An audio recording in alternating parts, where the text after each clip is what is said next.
Hello दोस्तों, आप सबका स्वागत है एक बार फिर से एस्ट्रो गुरु चैनल पर। आप सभी के लिए आज एक और टैरो सेशन लेकर के आ गया हूं और आज बारी है छठवीं राशि यानी कि कन्या राशि की। कन्या राशि आपके लिए सन 2026 कैसा रहने वाला है, इस पर टैरो क्या गाइड कर रहे हैं और आपके लिए क्या संदेश है, यानी कि टैरो क्या सजेस्ट करते हैं, यही आज मैं कवर करूंगा। आज की रीडिंग के लिए 2 पाइल्स को बनाया गया है जिनके सिंबॉलिक्स आपकी स्क्रीन के ऊपर अब एक साथ दिखाए जा रहे हैं। पाइल नंबर 1 सूर्य और पाइल नंबर 2 चंद्रमा यानी सन एंड मून। ये 2 आपके लिए पाइल के सिंबॉलिक के रूप में है। दोनों में से जो आपको अच्छा लगे उसे अपनी पाइल मानिए। अकॉर्डिंगली आज की रीडिंग को देखिए, आपके साथ रेजोनेट करेगी।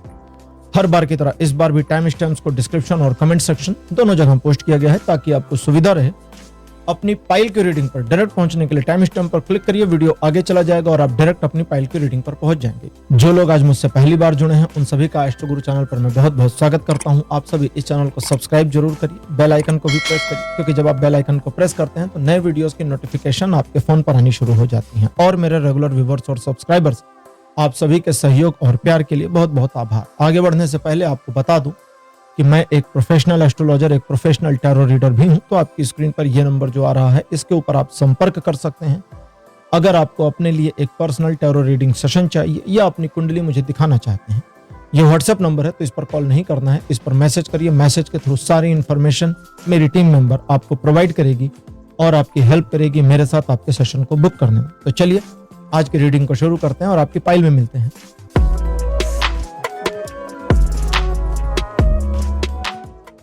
हेलो पाइल नंबर 1, आप सबका स्वागत है। आपकी रीडिंग में आपने सूर्य को चुना था, मेरे बगल में उसकी फोटो लगा दी गई है। चलिए आज की रीडिंग को शुरू करते हैं और देखते हैं कि आपके लिए नया साल 2026 कैसा रहने वाला है। टैरो इस पर क्या गाइड कर रहे हैं। आपके लिए पहला कार्ड मेरे पास जो अपीयर हुआ है यह है द एम्परर। कार्ड नंबर 2 आपके लिए है नाइट ऑफ सोर्ड्स।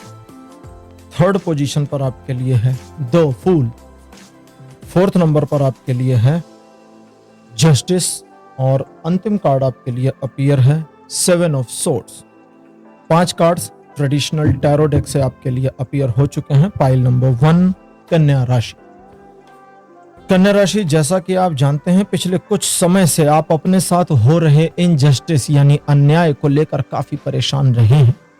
आपने पक्षपात को देखा है, आपने चीजों को, लोगों को अपने फेवर से हटते हुए देखा है, दूसरों को आपका फायदा उठाते हुए देखा है, नुकसान पहुंचाते हुए देखा है, लोगों के स्वार्थ के तले स्वयं को परेशान होते हुए भी देखा है। दूसरों की जिद या कहें कुछ मामलों में परिजनों की जिद आपके जीवन में इस प्रकार सिचुएशन को नकारात्मक कर देती है जो आपके लिए मैनेजेबल नहीं है। लोग आपकी योजनाओं को गलत समझ लेते हैं, लोग आपके व्यवहार को गलत समझ लेते हैं, लोग आपको गलत समझ लेते हैं और आपके विश्वास को तोड़ने में उन्हें जरा सा भी देर नहीं लगती। एक तरह का हम कहें तो आप मानसिक दबाव, उत्पीड़न दोनों झेलना शुरू कर चुके हैं या पिछले काफी लंबे समय से झेल रहे हैं। ये 2026 इस चीज में काफी परिवर्तन लेकर के आएगा, लेकिन आपको अपनी एक आदत को बदलना होगा और वो है कि दूसरों के मामलों से खुद को जरा दूर करना होगा। क्योंकि अगर आप स्वयं को दूसरों के मामलों से दूर नहीं करते हैं तो दूसरे लोग आपसे अपना काम निकालेंगे और फिर आपको साइड लाइन करने में जरा भी देर नहीं लगाएंगे। इसलिए आपको अपने ऊपर ज्यादा फोकस करना होगा। सवाल यहाँ ये उठता है कि ऐसा करने से क्या आप दूसरों की नजरों में गिरेंगे? नहीं, बिल्कुल गिर जाएंगे। सवाल ये उठता है कि क्या दूसरे आपके बारे में नकारात्मक नहीं होंगे? बिल्कुल हो जाएंगे। दूसरे लोग आपको स्वार्थी नहीं कहेंगे, 100% स्वार्थी कहेंगे। और क्या दूसरे लोग आपके बारे में अनर्गल प्रलाप करके, प्रलाप मतलब रोना धोना करके, दूसरों के सामने आपकी लानत मलानत नहीं करेंगे? बिल्कुल करेंगे, 100% करेंगे। और एक तरह से आपके बारे में दूसरों के सामने या सोसाइटी में एक नफरत, एक जहर फैलाने का काम करेंगे? बिल्कुल करेंगे। अभी आगे चलते हैं। आज की हमारी ओरेकल डेक है ओशो ज़ेन टैरो कार्ड। देखते हैं ये और क्या इनपुट दे रहे हैं, फिर कंक्लूड करते हैं कि 2026 कैसा रहेगा, क्या करना चाहिए। पहला कार्ड आपके लिए, अच्छा यहां से आ रहा है लेजीनेस, बहुत बढ़िया। सेकंड पोजीशन पर आपके लिए सॉरो, एकदम अपोजिट हो गया। थर्ड आपके लिए है कंडीशनिंग, ठीक है। फोर्थ द मेजर, और अंतिम कार्ड आपके लिए appear transformation. 5 cards Osho zen tarot से आपके लिए अपीयर हो चुके हैं। अब जरा समझने की कोशिश करें, ठीक है। ये सारी नकारात्मकता अगर आएगी तो भी क्या आपको अपने काम से काम रहना है, दूसरों के मामलों से हटना है? हाँ, हट जाइए। और आपके बारे में जो लोग भी नकारात्मकता कितनी भी लेवल, छोटे या बड़े लेवल पर फैलाते हैं, उन्हें बोलिए कि भाई जरा जोर जोर से चिल्ला करके लोगों को बताइए। अगर खड़े होकर लोगों को मेरे बारे में नेगेटिव बताते बताते आप थक गए हैं तो स्टूल ले लीजिए, बैठ जाइए, कुर्सी वुर्सी लगा लीजिए, हम लगा देते हैं, और जोर से चिल्लाइए। और अगर चिल्ला नहीं पा रहे तो हम लाउड स्पीकर की व्यवस्था करते हैं, उस पर चिल्लाइए। जितना हमारे बारे में नेगेटिव हो सकता है प्रचार करिए, आप उनको करने दीजिए, उनको मना मत करिए। लेकिन आप एक काम मत करिए, और वो ये कि उनकी नकारात्मकता के बाद आप दुखी मत दिखिए। अब ऐसा तो है नहीं ना कि भाई कोई पर्सन आपके बारे में नेगेटिव दुष्प्रचार कर रहा हो और आप सुखी दिखें तो उसे बड़ा अच्छा लगेगा कि अरे वाह, हम तो इनके बारे में नेगेटिविटी फैला रहे हैं और ये खुश हैं। ऐसा नहीं होगा ना, उसे तो लगेगा अरे ये क्या हो गया, हम तो इनके बारे में नेगेटिव फैला रहे हैं और ये खुश। इनसे पूछो क्या हालचाल, कहते हैं बढ़िया, मस्त, सब चकाचक। दैट मीन्स कि उसकी स्ट्रेटजी को डिस्ट्रॉय करना है, लेकिन थोड़ा बाहर से। पहला स्टेप क्या है? परवाह मत करिए कि कौन आपके बारे में क्या कह रहा है। दूसरा स्टेप आपके लिए यह है कि आप दुखी ना दिखें। अंदर से दुखी हैं, रहिए, कोई बात नहीं, रोना धोना है रो लीजिए, मैं कभी रोने के लिए मना नहीं करता, लेकिन दुखी दिखाई मत दीजिए। दूसरों को सुखी दिखाई दीजिए, हैप्पी हैप्पी हैप्पी, ठीक। इसका फायदा यह होगा कि ये लोग आपका पीछा छोड़ देंगे, जो आप पिछले लंबे समय से चाहते थे कि ये लोग मेरा पीछा छोड़ दें। और दूसरा फायदा यह होगा कि इन लोगों के लिए काम करने की स्थिति समाप्त हो जाएगी। अब इनके लिए काम नहीं करना, क्योंकि ये साल आपको प्लेट में सजा करके प्रस्तुत किया जा रहा है। उसके बाद भी अगर आप अपने फेवर में इस्तेमाल ना कर पाए तो फिर तो हद ही हो गई। अब समझें कैसे। इस साल आप किसी मामले को मैनेज करने के लिए दृढ़ प्रतिज्ञ हो सकते हैं, बल्कि होंगे ही होंगे। एक टारगेट जो आप अचीव करना चाहते हैं, जिसके बारे में आपने पहले से प्लानिंग कर रखी है कि 2026 में कन्या राशि पाइल नंबर 1, आपको यह करना है।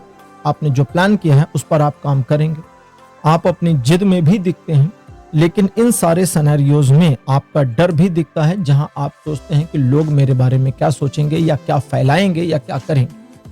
छोड़ दीजिए लोगों को उनके हाल पर, बस अपनी चीजों को मैनेज करिए। एक बार आपने अपने आप को थोड़ा सा इंट्रोवर्ट कर दिया तो सिचुएशन आपके फेवर में मुड़ेगी और ईश्वर की कृपा एक ऐसी उतरनी शुरू होगी जो जनवरी के आखिरी सप्ताह से लेकर के मई के आखिरी सप्ताह तक कंटिन्यू रहेगी। तो मतलब आप मानकर चलें जनवरी के लास्ट से लेकर पूरा मई, ठीक। तो ये करीब 4.25 महीने हो गए। ईश्वर की कृपा क्या उतरेगी आपके पास्ट में। अब जनवरी के पहले भी 2025, 24, 23, 22, 20, जिधर भी जो निगेटिविटीज और अन्याय आपके साथ हुए हैं वो रिवर्ट होना शुरू, उलटना शुरू हो। जब ये उलट फेर चलना शुरू हो तो स्वीकार करते जाइए, फिर हैरान मत हो। किसी ने आपका बुरा किया, उसका बुरा हो गया तो हैरान वैरान मत होइए, कूल रहिए, खुश रहिए आप कि भाई हमको क्या पता, ये जाने ईश्वर जाने, हम तो बीच में है ही नहीं। ये भी ज्ञान मत दीजिए किसी को कि देखो इसको इसके कर्मों का फल मिल गया। नहीं, ये सब ज्ञान नहीं देना। आप क्यों देंगे ज्ञान? ईश्वर जाने, वो जाने, गलती करने वाला जाने, सजा देने वाला जाने, हमको क्या लेना देना, है ना। तो इस चीज को ध्यान रखिए। और अगर आप सिर्फ इतना ध्यान रखते हैं तो जो ईश्वर की कृपा के अनुरूप आपके सारे काम वापस से पॉजिटिव होते चले जाएंगे। उसमें फिर अगर आप दूसरों के मामले में इन्वॉल्व रहे तो फिर आप अपनी पकड़ नहीं बना पाएंगे। इसलिए आपको शुरू में ही ये प्रतिज्ञा लेनी है कि भाई हम दूसरों के मामलों में घुसेंगे नहीं। भाई तुम अपना काम खुद कर लो, हम तुम्हारा काम काहे करें, हम अपना काम देखेंगे, ठीक। अगर आप ये करते हैं तो चीजें अच्छी रहेंगी, पॉजिटिव रहेंगी। इस साल आप अपनी पुरानी तकलीफों से छूट जाएंगे, नए प्लानिंग्स पर काम कर पाएंगे, नए टारगेट अचीव कर पाएंगे, किसी नई योजना परियोजना में शामिल हो सकते हैं।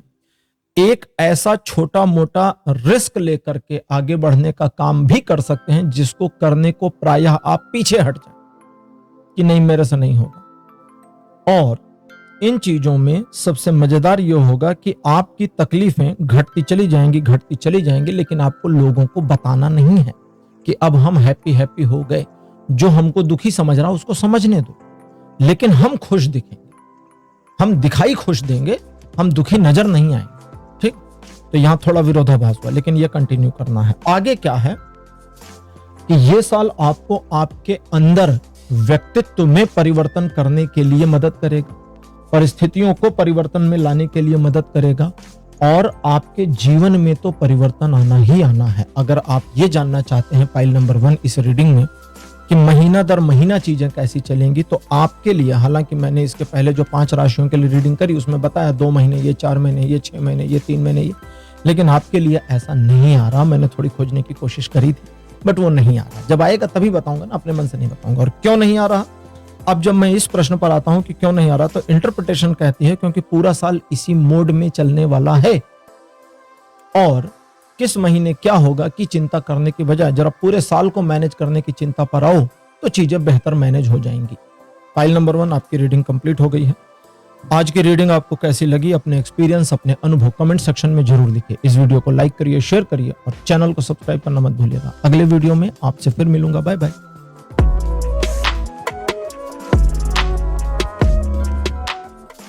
हेलो पाइल नंबर 2, आप सबका स्वागत है। आपकी रीडिंग में आपने मून को चुना था, यानी चंद्रमा। मेरे बगल में उसकी फोटो लगा दी गई है। चलिए रीडिंग को शुरू करते हैं और देखते हैं कि कन्या राशि पाइल नंबर 2 आपके लिए 2026 कैसा रहने वाला है। पहला कार्ड आपके लिए पेज ऑफ सोर्ड्स।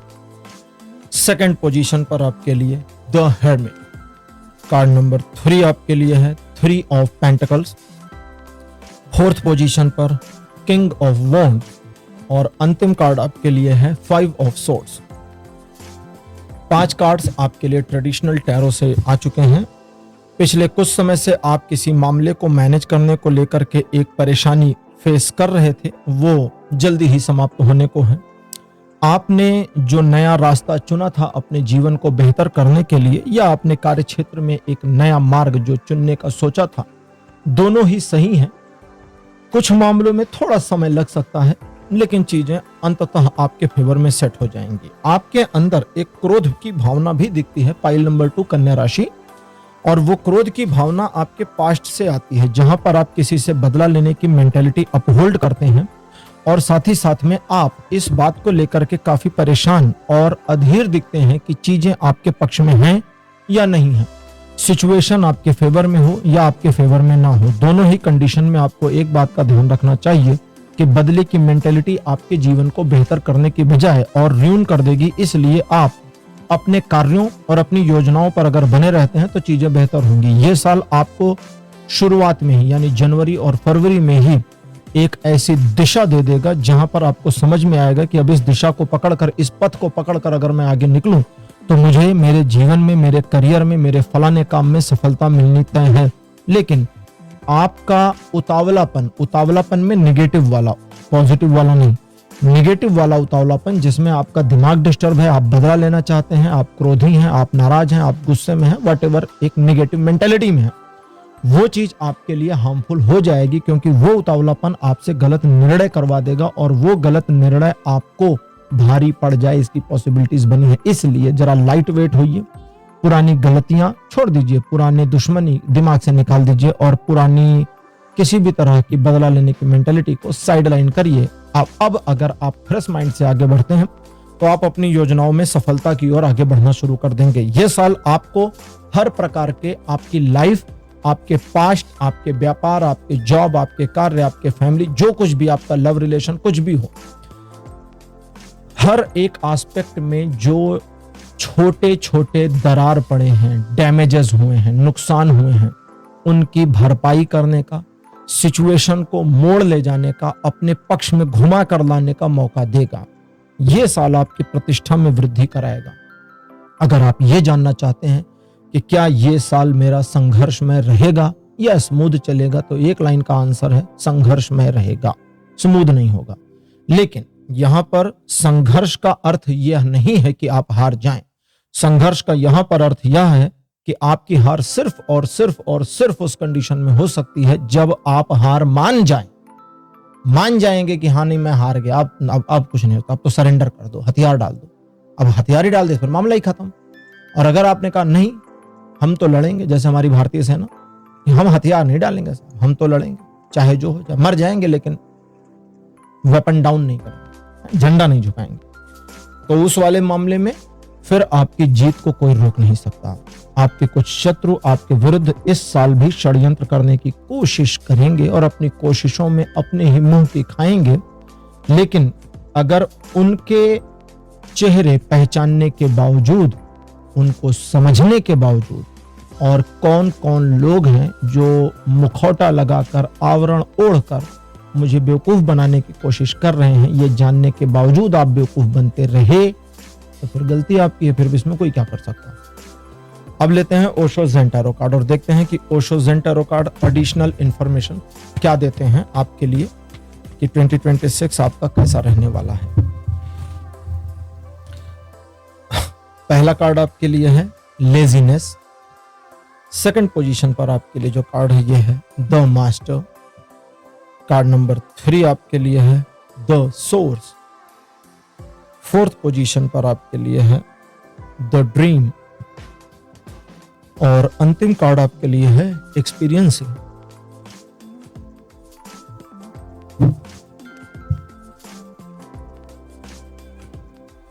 साल की शुरुआत जैसा मैंने कहा जनवरी फरवरी आपके अपने हाथ में रहेगा। अगर आप क्रोध इत्यादि से, बदले की भावना इत्यादि से बच जाते हैं, अपने आप को संतुलित कर ले जाते हैं और अपने लक्ष्य, अपने कार्य के प्रति समर्पण लाते हैं, तो न सिर्फ आप काम कर पाएंगे, आप सही मार्ग पर बढ़ेंगे, डैमेजेस को मैनेज करेंगे, चीजों को अपने पक्ष में लाएंगे। लेकिन मार्च का महीना जब आएगा फरवरी के बाद, तो मार्च का महीना और अप्रैल, ये 2 महीने आपके लिए एक गोल्डन अपॉर्चुनिटी जैसे होंगे, जिसमें आप कुछ पुरानी सिचुएशंस को मैनेज करें, कुछ पुराने डैमेजेस को वापस रिवाइव करके यूज करें। किसी भी प्रकार की योजना हो सकती है, कार्य हो सकता है, या आप कुछ ऐसा प्लान करें जो आपके वर्तमान से लेकर अगले 3-4 साल तक के भविष्य को एक सही दिशा में आगे बढ़ने की प्रेरणा भी दे और कार्य भी हो और आपको लाभ भी हो, तो इसकी पॉसिबिलिटी बनेगी। अप्रैल का महीना बीतने के बाद में मई, जून और जुलाई, ये जो 3 महीने हैं, इस 3 महीनों में आप परिवार को लेकर के, अपने पर्सनल लाइफ को लेकर, अपने आस पड़ोस की चीजों को लेकर, अपने कार्य क्षेत्र को लेकर के बहुत ज्यादा सेंट्रलाइज हो जाएंगे।